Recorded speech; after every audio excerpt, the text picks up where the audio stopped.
열왕기상 12장 6절부터 9절입니다. 르호보암 왕이 그 부친 솔로몬의 생전에 그 앞에 모셨던 노인들과 의논하여 가로되, 너희는 어떻게 교도하여 이 백성에게 대답하게 하겠느냐? 대답하여 가로되, 왕이 만일 오늘날 이 백성의 종이 되어 저희를 섬기고 좋은 말로 대답하여 이르시면 저희가 영영이 왕의 종이 되리이다 하나, 왕이 노인의 교도하는 것을 버리고 그 앞에 모셔있는 자기와 함께 자라난 소년들과 의논하여 가로되, 너희는 어떻게 교도하여 이 백성에게 대답하게 하겠느냐? 백성이 내게 말하기를, 왕의 부친이 우리에게 메운 멍에를 가볍게 하라 하였느니라. 아멘.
오늘 저는 갈렙 선교회 헌신 예배로 말씀을 전하게 됐는데요. 우리 회장님이신 김영욱 장로님께서 거의 한 달 전 이전에 저한테 연락을 주셨습니다. 목사님, 이번에 저희 갈렙 선교회 헌신 예배를 드리는데 다들 목사님을 한번 강사로 모셨으면 합니다 라고 말씀을 해 주셨습니다. 우리 갈렙 선교회의 평균 연령이 70대 중반이십니다. 그리고 여러분들 선교 이름이 또 갈렙이라서 여러분 갈렙하면 금방 탁 떠오르는 두 장면이지 않습니까? 나이 40에 이 정말 정탐하고 돌아와서 하나님께서 우리를 기뻐하시면 저희들은 우리의 밥이라, 그렇게 담대하게 외쳤던 그 믿음의 용사 갈렙이 기억나고, 또 이미 가나안 땅을 들어와서 한참 정복 전쟁이 진행되는 가운데 조금 미진해지자 이 나이 85세의 할아버지 갈렙이 뭐라고 이야기합니까? 바로 여호수아 14장에 내 나이 비록 85세지만 아직도 강건하오니 저에게 이 산지를 허락하여 주옵소서. 제가 나가서 싸우겠습니다 라고 했던 그 믿음의 용사 갈렙이 떠오르게 됩니다. 그래서 사실은 갈렙 선교에 바로 이 여호수아 14장을 가지고 말씀을 전할 가다가 그건 너무 좀 뻔하게 보이고 또 그 말씀을 좀 자주 들어서 어떤 말씀을 전할까라고 이렇게 며칠 이렇게 제가 고민하는데 딱 오늘 이 본문 말씀이 제 뇌를 스쳤습니다.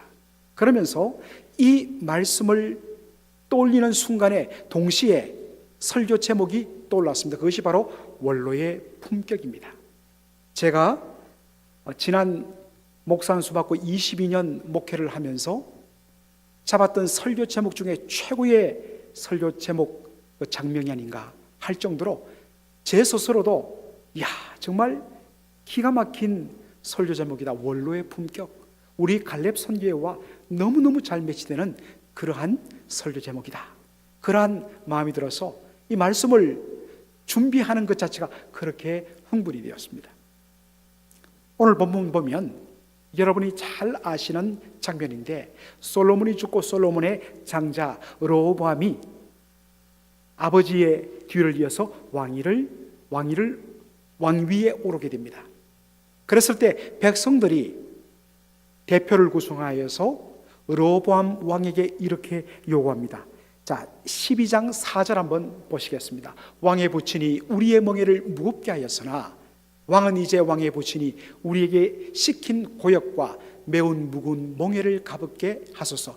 그리하시면 우리가 왕을 섬기겠나이다. 이렇게 이야기하는 것입니다. 자, 이게 무슨 말이냐면 우리 성도 여러분에게 솔로몬은 대단히 좋은 이미지로 각인되어 있습니다. 그도 그럴 것이 열왕기상 3장에 보면 그가 1000번제를 하나님 앞에 올려드리고 하나님께서 꿈에 나타나셔서 내가 너에게 무엇을 줄고 너의 소원을 말해보라 했을 때 그가 다른 것 구하지 않고 하나님의 백성을 선악간에 잘 재판할 수 있는 지혜를 달라고 요구를 합니다. 이것이 하나님의 마음에 합했다 했습니다. 그래서 하나님께서 그에게 놀라운 지혜를 주셔서 그 지혜의 결과로 아주 공의롭고 공정한 재판의 결과가 열왕기상 3장에 그 두 여인 아들을 구분하는 재판으로 넣었죠. 그리고 하나님이 그에게 부어주신 지혜 때문에 정말 세계 열방의 사람들이 선물을 가지고 와서 솔로몬의 지혜를 듣기를 구했습니다. 그리고 자신의 궁궐을 짓는 것을 뒤로 하고 하나님의 성전을 짓는데 7년 동안 온 힘을 다 쏟아서 너무너무 아름다운 성전을 건축합니다. 그리고 하나님께서 그에게 주신 어마어마한 물질적인 축복들이 묘사되어 있습니다. 얼마나 솔로몬 시대에 부강했는지 솔로몬 시대의 언덩어리는 쳐다보지도 않고 길가에 굴러다니는 돌처럼 여겼으며 그리고 정말 아름다리 백향목은 정말 이 길가에 그냥 흩어져 피고 있는 일어나는 뽕나무처럼 그렇게 여겼다 할 정도로 굉장히 부강한 나라를 이루었던 왕이었습니다. 그러나 여러분들이 열왕기상을 점차 읽어보면 솔로몬의 후반부를 보면 참으로 가슴이 답답해지는 것을 느낍니다. 무리한 토목공사 또 막강한 군대를 거느리기 위해서 정말 수많은 말들을 사고 무기를 그렇게 모으면서 그걸 다 어떻게 감당합니까? 결국에는 백성들의 고열을 짜고 백성들에게 강제 노역을 부과해갖고 그렇게 그러한 백성들의 눈물과 그들의 어깨에 멍에를 메어서 그러한 것들을 이루었습니다. 더군다나 점차 믿음에서 멀어지면서 이 강대하고 커진 나라를 어떻게 유지할 수 있겠는가 인간적으로 머리를 쓰기 시작했습니다. 그래서 하나님을 의지하지 않고 인간적인 방법으로 쓴 것이 뭐냐? 결혼동맹이었습니다. 주변에 있는 이방 나라의 공주들을 아내로 맞아들이고 후궁으로 맞아들이면서 서로 결혼동맹을 맺었습니다. 대신에 받은 것이 있으면 주는 것도 있어야 되지 않습니까? 어떻게 했습니까? 그 이방 나라 공주들이 올 때에 그들이 섬기는 신들을 위하여 신전을 예루살렘의 곳곳에 지었습니다. 그래서 오직 여호와 하나님만을 섬기는 이 예루살렘에 여호와 하나님을 찬양하는 성전과 더불어서 이방 각종 나라의 우상들이 신전에서 그들에게 분향하는 이러한 참담한 일이 솔로몬 왕 때 벌어졌습니다. 정말 솔로몬에 의해서 너무나 시달리고 고통을 받았던 백성들이 그의 아들 르호보암 왕에게 요구합니다. 왕이요, 당신의 아버지께서 우리에게 이 무거운 징역과 멍에를 주셨는데 조금 가볍게 하면 우리가 온전히 왕에게 충성하고 당신의 종이 되겠나이다 라고 그렇게 그가 말합니다. 그런데 여러분들, 르호보암 왕이 오늘 본문에 보면 뭐라고 이야기합니까? 백성들의 요구는 정당한 요구예요. 세금 내지 않겠다, 군대 가지 않겠다, 그 다음에 필요한 노동을 나라에 바치지 않겠다 하는 것 아니었습니다. 하겠다는 것입니다. 그런데 그동안 너무 무거운 고역과 부역과 그 다음에 세금에 그들이 시달렸기 때문에 조금 가볍게 해달라는 것입니다. 정당한 요구지요. 그런데 르호보암 왕이 뭐라고 이야기합니까? 3일 후에 다시 오라고 이야기합니다. 여러분, 이것은 물어볼 필요가 없습니다. 깊은 고민할 필요가 없습니다. 오히려 왕이라면 이렇게 이야기됩니다. 당신들 말이 맞습니다. 우리 아버지께서 무리하게 당신들에게 고통을 안겨준 것에 대해서 아들로서 진심으로 죄송하게 생각합니다. 다만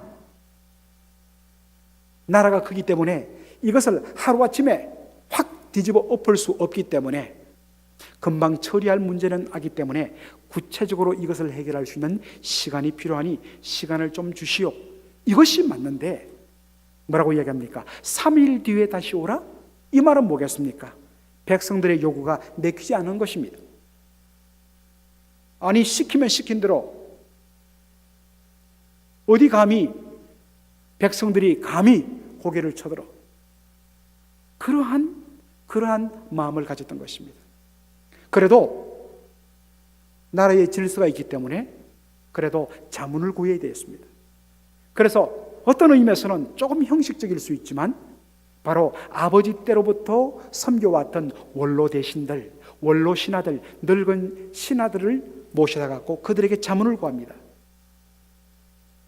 그랬더니 오늘 우리 권사님께서 읽어주신 대로 열왕기상 12장 7절에 무슨 말씀이 나오느냐, 다시 한 번 더 다 같이 보도록 하죠. 12장 7절 다 같이요. 왕이 만일 오늘날 이 백성의 종이 되어 저희를 섬기고 좋은 말로 대답하여 이르시면 저희가 영영이 왕의 종이 되리이다. 원로들의 첫 번째 충원, 두 가지인데 첫 번째 충원이 무엇입니까? 당신이 백성의 종이 되어 섬겨야 합니다. 여러분, 이 원로들의 충원은 그 당시 이 세계에서는 가히 혁명적인 발상입니다. 그 당시 이방 나라의 왕은 절대 권력을 휘두르면서 백성들 위에 군림하는 절대 지존이었습니다. 그렇게 할 수 있는 이유는 뭡니까? 이 나라는 왕 나의 소유이다, 내 것이다. 그러므로 내 소유인 이 나라를, 이 백성을 내 마음대로 하는데 누가 뭐라고 그래? 이것이 고대 세계 왕의 생각이었습니다. 그러나 왜 신하들이 이렇게 이야기했는가? 이스라엘 왕은 그렇게 할 수 없다는 것입니다. 이유는 어디에 있습니까? 그것은 이스라엘 나라의 성격 때문에 그렇습니다. 제가 여러 번 이야기했지만 이스라엘 나라를 성경이 무슨 나라라고 이야기하느냐? 여호와의 나라라고 이야기하고 있습니다. 다윗 왕의 나라가 아니라 여호와 하나님의 나라라는 것입니다. 다시 말해서 이스라엘은 여호와 하나님이 왕이 되셔서 다스리시는 나라라는 것입니다. 그렇다면 인간 왕, 다윗 왕, 솔로몬 왕, 르호보암 왕, 이 사람들은 누굽니까? 그들은 이스라엘의 진정한 왕이신 여호와 하나님을 대신하여서 하나님의 백성인 이스라엘 백성들을 대신 다스리는 하나님의 종이요, 하나님의 청직이요, 하나님의 대리자라는 것입니다. 그러므로 내가 주인이 아닙니다. 하나님이 주인이십니다. 다만 나는 하나님의 위탁을 받아 이 백성들을 하나님 뜻대로 다스리는 그러한 대리자인 것입니다. 하나님께서 이스라엘 왕에게 놀라운 왕의 권세를 주신 이유는 백성들 위에 군림하도록 하기 위함이 아니라 이 하나님의 백성들이 어떻게 하면 하나님의 뜻대로 살아가도록 섬길까, 섬기도록 주신 그러한 권세란 것입니다. 그래서 이야기합니다. 왕이여 왕이 백성들의 종이 되면, 그 당시 세계에서는 말도 안 되는 이야기인데, 왕이 백성들의 종이 되어 섬기면 백성들이 마땅히 왕의 종이 될 것입니다. 여러분들, 예수님의 제자들이 어느 날 예수님께 질문했습니다. 주님, 누가 천국에서 제일 큰 자이니까? 그럴 때 예수님 어떻게 이야기하십니까? 한 어린아이를 세우시고 너희가 이 어린아이 같이 그렇게 너희들이 되지 아니하면 너희들은 천국에 합당치 못하다. 그러면서 예수님이 말씀하십니다. 자기를 낮추고 온전히 남을 섬기는 자가 천국에서 큰 자라고 이야기하고 있습니다. 세상 나라의 크고 작은 원리와는 완전히 반대를 이야기하고 있습니다. 내가 상대방을 섬기면 상대방도 나를 섬긴다는 것입니다. 내가 상대방을 대접하면 상대방도 나를 대접한다는 것입니다. 그런데 우리는 당신이 나를 섬기면, 당신이 나를 대접하면 나도 give and take의 원리에 의해서 당신을 섬기고 대접하겠다. 사실 이것이 세상 나라 방식인데 여전히 교회 안에서 통용되고 있습니다. 그러나 천국의 원리는 무엇입니까? 내가 당신의 종으로서 조건 없이 당신을 섬기겠습니다. 조건 없이 당신을 사랑하겠습니다. 그리고 섬겼는데, 그리고 잊어버렸는데, 그 섬김을 받고 대접받는 사람이 어느 순간부터 자신을 낮추고 바로 나의 종이 되어서 나를 섬긴다는 것입니다. 이것이 천국의 원리란 것입니다.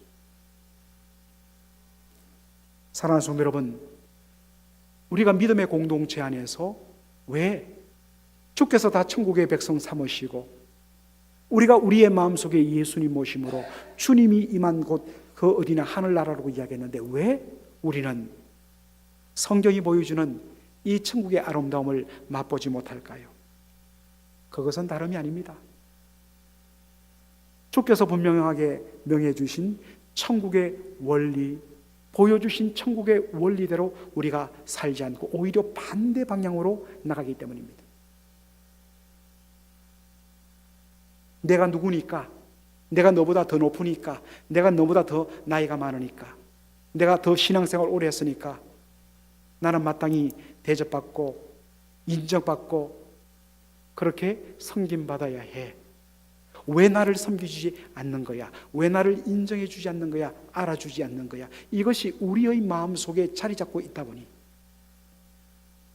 예수님께서 그렇게도 우리에게 선물로 주셨던 천국의 아름다움과는 반대로 우리 교회의 모습이, 또 성도 각자의 모습이 그렇게 슬프게도 나가고 있는 것입니다.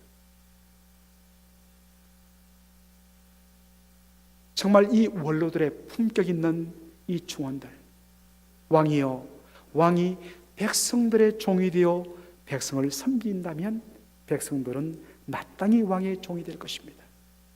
세상에 이것만큼 귀한 진리가 없습니다. 원로들이 또 하나 권면을 하죠. 참 어떤 면에서는 인생을 살아오는 동안 참 여러 가지 많은 실패도 하고, 참 젊었을 때는 자기도 혈기 가지고 있었지만 다 시간 지나면서 그것이 얼마나 무상하며 헛되며 그것이 무가치하며 그것이 일시적이며 덧없는 것을 느끼고 정말 인생의 정점에서 되돌아보면서 젊은 왕에게 이런 품격 있는 그러한 조언을 하는 원로들의 아름다운 모습을 여러분 한번 생각해 보십시오. 원로들이 또 한번 이런 권면을 드립니다. 왕이여 좋은 말로 대답해 주시기 바랍니다. 왕이여 좋은 말로 대답을 해 주시면 저희가 영영이 왕의 종이 될 것입니다. 원로들은 여러분 왕이여 옳은 말을 하십시오 라고 말하지 않고 좋은 말로 하라고 말합니다. 옳은 말과 좋은 말은 거의 같은 의미처럼 보이지만 사실은 판이하게 다릅니다. 옳은 말이 좋은 말이 좋은 말 되기 위해서는 그 속에 옳음이 들어가야 됩니다. 그러나 옳은 말 자체가 좋은 말 안 될 수도 있습니다. 옳은 말 속에, 바른 말 속에, 그 속에 사랑과 덕이 들어 있지 아니하면, 무례함이 담겨 있다면 좋은 말이 될 수가 없습니다. 사랑과 덕이 없는, 따뜻함이 없는 옳은 말은 도리어 상대방에게 상처를 일으키고 그것이 그 사람의 마음 깊은 곳에 들어가서 그 사람의 영혼을 터치하기보다도 그 영혼을 곪게 만들고 분노케 만들고 덧나게 만들어서 서로의 관계를 깨트리는 무서운 독이 된다는 것입니다. 소위 말하는 똑부러지게 바른 말을 하는 분들이 종종 말하죠. 난 뒤끝이 없어. 지만 뒤끝 없으면 됩니까? 그 말을 들은 수많은 사람들이 뒤끝으로 가슴이 찢겨져 나가서 굴러나가는데 난 뒤끝 없어라고 이야기하면 안 되는 것이죠. 세상에서는 뒤끝 없다, 깨끗하다 그 말이 통용될지 모르지만 하나님 나라에서는 될 수 없다는 것입니다. 그래서 특별히 우리 그리스도인들의 언어 사용에 대해서 특별히 사도 바울이 많이 언급하고 있습니다. 골로새서 4장 6절을 한번 우리 보도록 하겠습니다. 오늘 저 설교 길게 안 하겠습니다. 다 같이 한번 읽어볼까요? 너희 말을 항상 은혜 가운데서 소금으로 고르게 함같이 하라. 여러분 여기에 영어를 보면 소금으로 고르게 함같이 이게 뭡니까? 영어로 보니까 seasoned with salt. seasoned 소위 간을 하라는 것입니다. 양념을 하라는 것입니다. 소금을 쳐서 적절하게. 제 이야기에서 죄송합니다만 저는 경상도 출신이라서 좀 짭짤하게 먹습니다. 그런데 제 아내는 저희 장모님이 충청도 출신이라서 항상 싱거워요. 그래서 왜 이렇게 싱겁냐고. 아무리 건강 때문이라고 이야기하는데 여러분 그래도 어느 정도는 이게 간이 맞아야지 음식 맛이 살지. 여러분 간 안 맞고 닝닝한 걸 먹으면 아무리 산해진미 아무리 최고의 어떤 면에서는 재료를 쓴다 하더라도 그것은 정말 음식 맛 건강을 위해서 억지로 먹을 수는 있지만 정말 그 음식이 주는 참 음식 먹을 때 그 미시라고 이야기하지 않습니까? 음식 먹을 때 그 주는 그 기쁨 그 즐거움 음식을 배부르게 많이 먹기 때문에 좋은 게 아니라 딱 한 점만 먹어도 와 기가 막히다. 그런 음식이 주는 기쁨은 전혀 줄 수 없는 것이죠. 그래서 이야기합니다. Seasoned with salt. 소금으로 간을 하라는 것입니다. 예수 믿는 사람들의 말도 그래야 된다는 것입니다. 마치 음식에 소금으로 간을 해서 맛을 딱 내서 음식을 먹어야 되듯이 예수 믿는 사람들의 말은 은혜로 소금을 뿌리듯이 은혜로 간을 해야만 비로소 그리스도인의 언어가 다른 사람들을 생기는 창조적인 언어가 된다는 것입니다.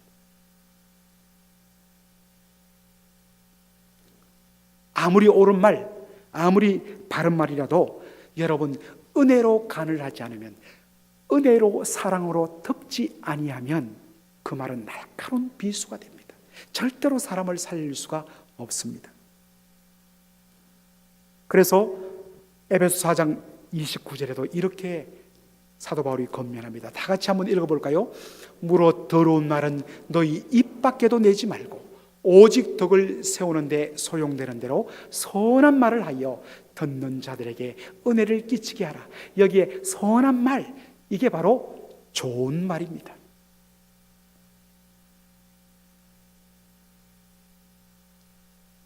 덕을 세우는데 소용되는 대로 선한 말을 하여서 듣는 자들에게 은혜를 끼치게 하라.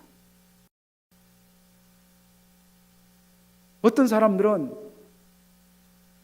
그 말을 통해서 다른 사람들의 은혜를 다 깎아머리게 만들고 시험 들게 하는 경우도 있습니다. 그러면 하지 말아야 합니다.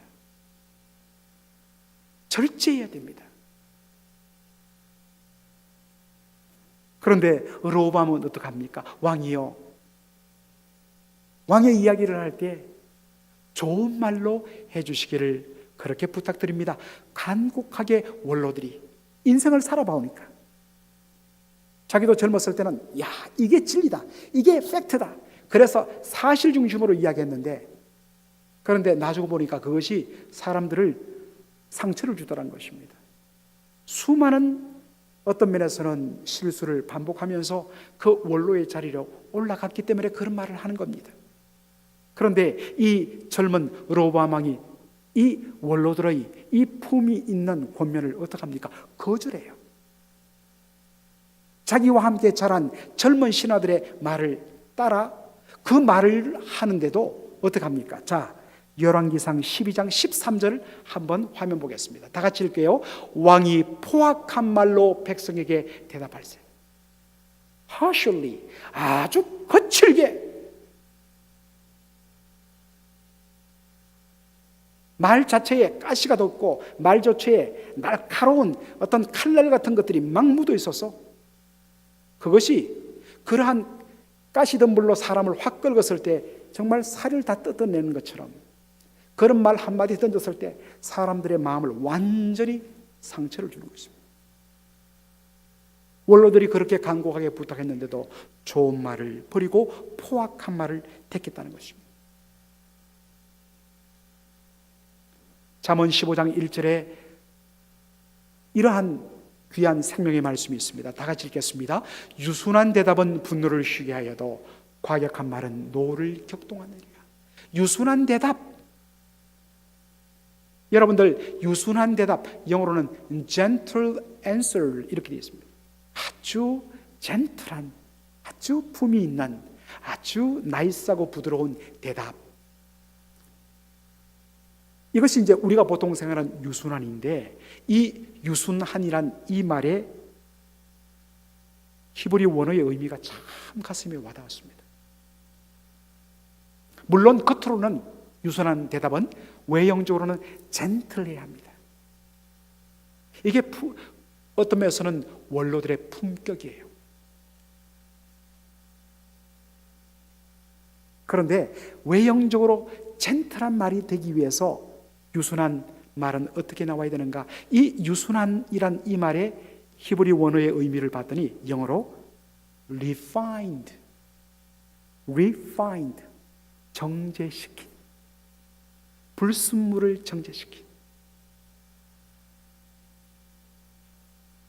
불순물을 정제시킨. 요즘에는 뭐 워낙 탈곡이 좋고 이미 공장에서 잘 왔지만은 옛날 여러분들 새댁 시절에 기억나시죠? 한국에서 그 당시에는 막 이 정미소에서 그렇게 그냥 대충 껍질 벗겨 갖고 쌀을 탈곡해서 팔았기 때문에 그 안에는 뭐 잡티들도 섞이고 요만한 돌들도 섞이고, 보통 좀 힘들어서 남편들한테 쌀을 좀 씻기려 하면 남자들 그냥 물 한 번 먹고 쑥 해갖고 그냥 밥하면 막 와장창 다 씹히죠. 우리 엄마들 어떡합니까? 옛날에 이런 쪽돌이로 턱 하고, 그래서 요만한 쌀 한 톨 정말 떠내려가면 큰일 난다 싶어갖고 우리 어머니들 애쓰면서 또 물 부어서 또 한 번 걸르고 또 한 번, 이만하면 됐는데 또 한 번 하면 또 돌 쪼가리 이런 게 나옵니다. 그래서 우리 어머니들의 또 정제시키고 또 정제시킨 그 정성 덕분에 어떤 면에서는 우리 남편들이, 부모님들이, 자식들이 돌 씹지 않고 그렇게 맛있는 밥을 드시는 거죠. 불순물을 제거하는 refined, 정제시킨. 사랑하는 성도 여러분, 유순한 말, 젠틀한 말은 그냥 나오지 않습니다. 생각을 거듭하며 정제시키는 과정을 통해서 나오는 것이 뭐냐? gentle answer, 유순한 말이 나온다는 것입니다. 생각해야 합니다. 분명 이것은 팩트고 맞는 말인데 이 말을 했을 때에 나는 그런 의도로 하지 않는데 상대방이 불필요한 오해를 그렇게 일으키지 않을까, 불필요한 오해를 사거나 나는 전혀 의도하지 않는데 의도치 않게 상처를 주지 않을까. 그래서 한번 내가 말할 거를 생각하면서 쭉 훑다, 요건 그 사람에게 상처가 되겠구나. 깎아내고 다듬고 한마디 말을 하기 위해서. 우리 젊은 사람들은 잘 안 돼요. 그런데 원로들은 한마디 말을 하기 위해서 몇 시간 동안 마음속에 걸러내고 거들러내고 다듬으면서 그렇게 정제시킨 말이 비로소 유순한 젠틀한 말이 되는 것입니다. 이런 준비가 되어 있지 않으면 입술을 열지 않겠다. 그런 마음으로 해야 됩니다. 참 어렵지요. 저도 잘 안 되는 부분이 사실입니다만 이 말씀을 준비하면서 정말 한마디 한마디에 이렇게 인격을 실어서 그리고 상대방에 대한 배려를 가지고 좋은 말이 될 수 있도록 유순한 말이 될 수 있도록 정제의 과정을 거쳐야겠구나. 이런 준비를 거치지 않으면 결과로 어떤 말이 됩니까? 과격한 말이 되는 것입니다. 과격하다 이 말 원어적인 의미는 바로 hurt, 상처를 준다는 뜻입니다. 반드시 상처를 주게 되어 있습니다. 마지막으로 원로의 중요한 품격을 오늘 본문이 보여주고 있는데 그것은 무엇입니까? 오늘 시간 관계상 다 읽지는 못했지만은 원로의 대답을 밀어내고 자기와 함께 자라난 젊은 신하들의 말을 듣지요. 그 전체의 흐름을 보면 거기에 판이하게 다른 두 관점이 나옵니다. 원로들은 왕과 백성들의 서로 갈등을 풀어주고 어떻게 하면 왕은 백성을 잘 섬기고 백성들은 왕을 잘 섬기는 서로가 서로를 화해시키고 서로가 하나 되어서 멋진 이스라엘 나라를 이룰까 서로를 풀어주고 화해시키는 피스메이커의 아름다운 모습을 보여줍니다. 반면에 젊은 신하들은 왕이요, 백성들이 뭘 요구했다고요? 고역을 조금 가볍게 해달라고요? 세금을 적게 부과해달라고요? 그들에게 어깨에 메었던 멍에를 가볍게 해달라고요? 왕이요, 절대로 그렇게 해서는 안 됩니다. 이놈 자식들 꽉 눌러야 됩니다. 찍소리 못하게 만들어야 됩니다. 백성들이란 거 밟아버리면 겁이 나서도 못합니다. 이런 방식으로 이야기하면서 뭐라고 이야기하냐면 더 강하게 채찍으로 때리겠다. 더 많은 멍에를 메우겠다. 우리 아버지는 너희들을 채찍으로 다스렸으면 나는 너희를 정갈로 다스리겠다. 그렇게 말해서 꽉 눌러야 됩니다. 도리어 왕과 백성들의 관계를 악화시키는 트러블 메이커의 모습을 보여줍니다. 마태복음 5장 9절에 우리 예수님께서 산상수훈의 팔복 중에 하나로 말씀하셨습니다. 화평케 하는 자는 복이 있나니. 화평케 하는 자가 누굽니까? 영어로 peacemakers입니다. 서로 갈라지고 깨어지고 서로 고통하는 그 두 사람 사이에 들어가서 두 사람을 온전히 다시 화해시키는 peacemakers, 화평케 하는 자는 복이 있나니 저희가 하나님의 아들이라 일컬음을 받을 것이며 진정 하나님의 아들이신 예수 그리스도, 거룩하신 하나님과 의로우신 하나님과 죄인인 우리 사이에 서셔서 하나님과 우리 사이를 화평하기 위해서 우리가 가지고 있는 이 죄의 무거운 진노의 짐을 당신의 어깨에 지우시고 하나님의 진노의 심판을 대신 다 감당하심으로 말미암아 하나님과 백성 사이를 화목시키는 피스메이커의 역할을 감당하셨습니다. 누가 하나님의 아들이냐? 누가 하나님의 백성이냐? 피스메이커. 나는 예수 믿는다. 나는 하나님의 자녀다. 나는 성령의 은혜를 체험했다. 나는 본 의개인의 거듭남의 경험을 했다. 그런데 그 사람이 가는 곳마다 사람들이 이간질시키고 사람들이 나누어지고 한다면 그는 피스메이커가 아닙니다. 피스메이커가 아니란 것은 하나님의 아들이 아니라는 것입니다. 하나님의 아들의 증거가 없다는 것입니다. 하나님의 아들의 증거는 트러블 메이커가 아니라 피스메이커인 것입니다. 예수님께서 사도 바울이 고린도후서 6장 15절에 이렇게 말씀합니다. 그리스도와 벨리알이 어찌 조화되며 믿는 자와 믿지 않는 자가 어찌 상관할 수가 있느냐? 전혀 별개란 것입니다. 그리스도와 벨리알, 이 벨리알이라는 것은 어떤 영어 성경에는 devil, 어떤 영어 성경에는 세이탄으로 번역됩니다. 그런데 이 벨리알의 히브리 원어의 의미를 보면요, 트러블 메이커란 단어가 됩니다. 왜냐? 마귀는 바로 하나님과 우리 사이를, 그리고 이웃과 이웃 사이를, 성도와 성도 사이를 서로 이간질시키는 그러한 역할을 마귀가 하기 때문입니다.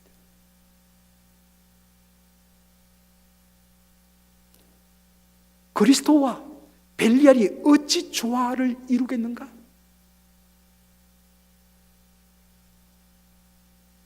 저는 우리 교회 갈렙 선교의 역할이 대단히 크다고 봅니다. 정말 원로의 품격은 뭐냐? 싸우지 마라. 그거 중요하지 않다. 지나가 보면 그거 기적이 아무 의미가 없어. 그거 하나님 앞에 옳지 않았던 것 우리들이 경험했어. 사랑하는 후배님들, 그러지 마십시오. 뭘 서로 싸웁니까? 그래서 서로를 불러서 밥 사주면서 손잡게 하고 서로 기도해주고, 정말 이러한 그리스도의 형상을 닮은 피스메이커의 역할을 감당하는 우리 모든 성도가 하나님의 자녀로서 이러한 삶으로 우리가 초점을 맞춰야 되지만, 무엇보다 원로의 품격을 가진 우리 갈렙 선교회 회원들이 이러한 모습으로 도전 주고 앞장서고, 그래서 우리 갈렙 선교회 자체는 말할 것도 없고, 우리 갈렙 선교회 회원들이 구석구석으로 들어가서 집사님 그렇게 할 필요 없어요. 서로 사랑해야지요. 가는 곳마다 피스메이커의 역할을 감당할 때 바로 이것이 하나님 나라가 이곳에 임하는 그 일, 그 일에 바로 우리가 쓰임받는다는 것, 얼마나 놀라운 축복인지 모른다는 것입니다. 말씀을 오늘 이렇게 쭉 다 준비하고 하는데 제 마음속에 이 찬양이 막 계속 제 마음에 오르는 겁니다. 가사 한번 보여주시겠나요? 오늘 안 부르겠습니다. 여러분, 성 프란치스코의 바로 평화의 기도입니다. 주여 나를 평화의 도구로 써주소서.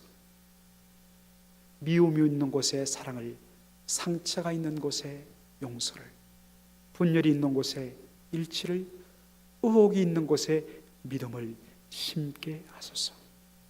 오류가 있는 곳에 진리를, 절망이 있는 곳에 그곳에 그리스도의 사랑을 가지고 뛰어들어 희망의 불꽃을 피우고, 어둠이 있는 곳에 광명을, 슬픔이 있는 곳에 기쁨을 심게 하옵소서. 이걸 하기 위해서 어떻게 됩니까?